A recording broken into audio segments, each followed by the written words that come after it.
साथियों, संत तिरुवल्लुवर ने कहा है, तल्ला विळयुळुम तक्कारुम ताळीवल्ला चेवरुम सेवर्द नाडु।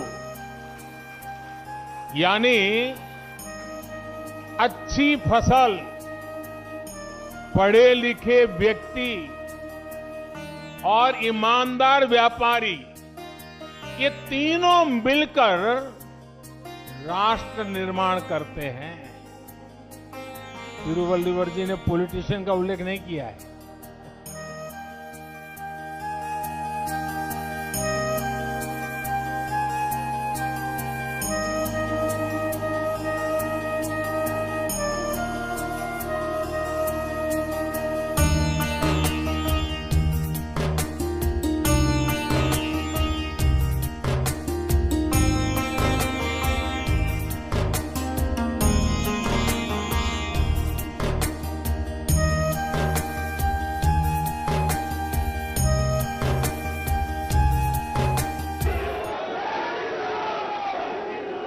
वणक्कम।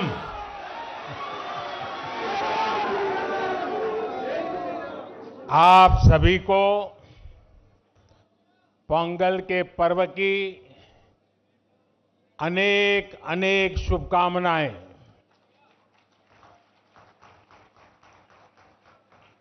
इनिय पोंगल नल्ला अळतुक्कल।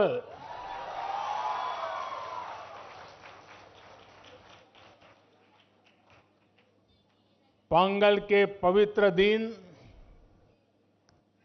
तमिलनाडु के हर घर से पोंगल धारा का प्रवाह होता है। मेरी कामना है उसी तरह आपके जीवन में भी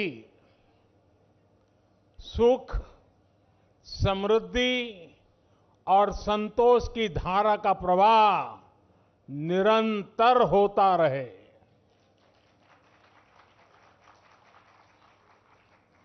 कल ही देश ने लोहड़ी का पर्व धूमधाम से मनाया है। कुछ लोग आज मकर संक्रमण उत्तरायण मना रहे हैं, कुछ लोग शायद कल मनाएंगे। माघ बिहू भी बस आने ही वाला है। मैं इन सभी पर्वों की सभी देशवासियों को बहुत बहुत बधाई देता हूं, शुभकामनाएं देता हूं। साथियों, यहां मुझे मेरे कई परिचित चेहरे नजर आ रहे हैं। पिछले साल भी हम सब तमिल पुथांडु के अवसर पर यहां मिल चुके हैं। मैं मुरुगन जी को धन्यवाद देता हूं कि उन्होंने मुझे इस अद्भुत आयोजन का हिस्सा बनने का अवसर दिया। ये ऐसा है जैसे मैं अपने परिवार और दोस्तों के साथ कोई उत्सव मना रहा हूं। साथियों, संत तिरुवल्लुवर ने कहा है, तल्ला विळयुळुम तक्कारुम ताळीवल्ला चेवरुम सेवर्द नाडु। यानी अच्छी फसल, पढ़े लिखे व्यक्ति और ईमानदार व्यापारी, ये तीनों मिलकर राष्ट्र निर्माण करते हैं। तिरुवल्लुवर जी ने पॉलिटिशियन का उल्लेख नहीं किया है। ये हम सबको संदेश है। पोंगल पर्व में ताजी फसल को भगवान के चरणों में समर्पित करने की परंपरा है। इस पूरी उत्सव परंपरा के केंद्र में हमारे अन्नदाता, हमारे किसान हैं। और वैसे भी भारत का हर त्योहार किसी न किसी रूप में गांव से, किसानी से, फसल से जुड़ा हुआ होता है। मुझे याद है पिछली बार हमने इस बारे में भी चर्चा की थी कि कैसे हमारे मिलेट्स या श्री अन्न तमिल संस्कृति से जुड़े हुए हैं।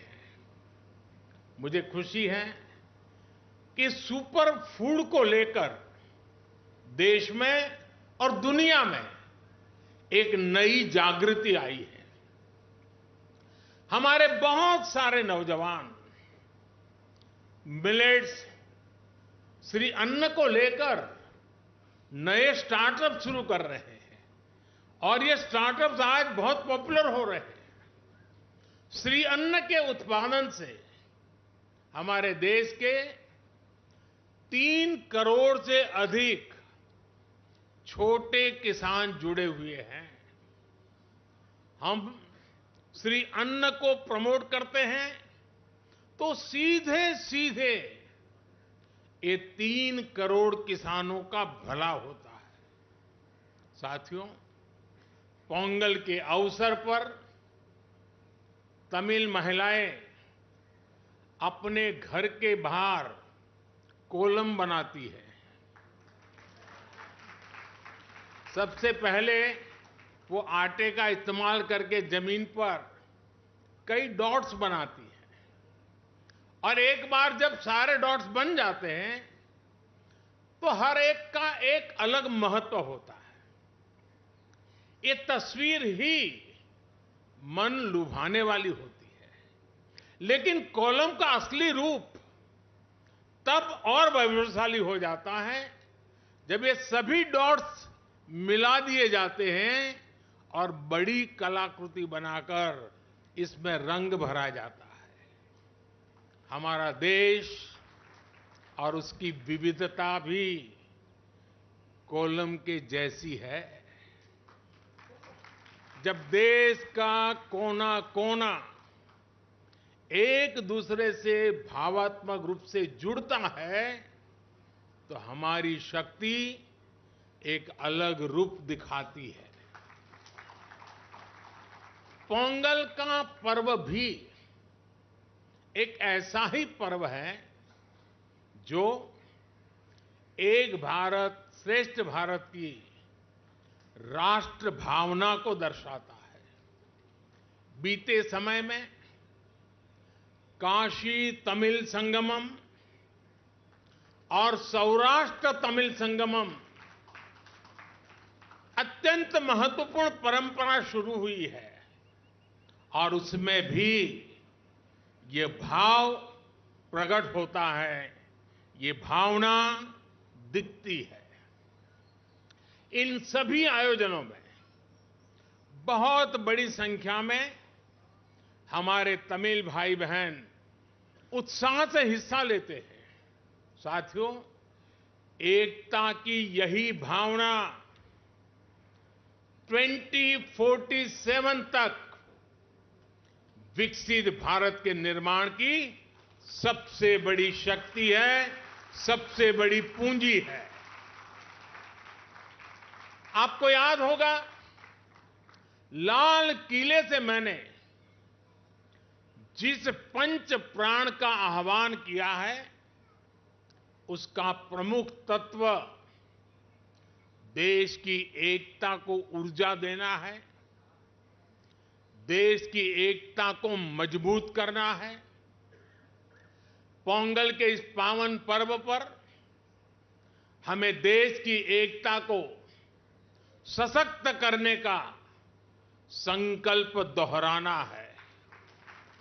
साथियों, आज यहां मुझे बताया गया बहुत से कलाकार और जाने माने कलाकार, गणमान्य कलाकार अपनी प्रस्तुति के लिए तैयार है।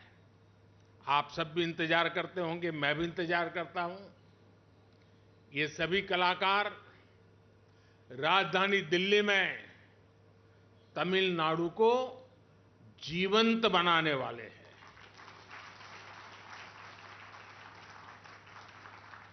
कुछ पल हमें तमिल जीने का मौका मिलेगा, ये भी एक सौभाग्य होता है। मेरे इन सभी कलाकारों भी अनेक अनेक शुभकामनाएं हैं। मैं फिर एक बार मुरुगन जी का धन्यवाद करता हूं। वणक्कम।